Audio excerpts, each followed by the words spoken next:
ગુજરાતમાં દારૂબંધી છે, પણ બહારથી દારૂ લાવનારા બુટલેગરો કોઈને કોઈ નવી તરકીબો અજમાવતા હોય છે. ત્યારે આ વખતે તો બસના ચાલકે એક નવી તરકીબ અજમાવી, જેમાં આ વખતે તો બસના ચાલકે એવી તરકીબ અજમાવી કે કોઈને તેની કલ્પના પણ ન થાય.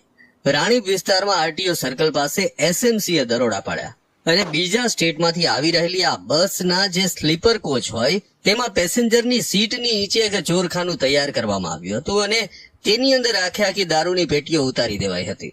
એસએમસીએ જ્યારે આ પેસેન્જરની સીટને ઊંચી કરી ત્યારે તેમાંથી પેટીઓ મળી આવી હતી અને કુલ 1.20 લાખની કિંમતની 588 બોટલ દારૂને કબજે લેવાઈ છે. આ ઉપરાંત બસ સહિત કુલ 31.60 લાખનો મુદ્દામાલ જપ્ત કરાયો છે.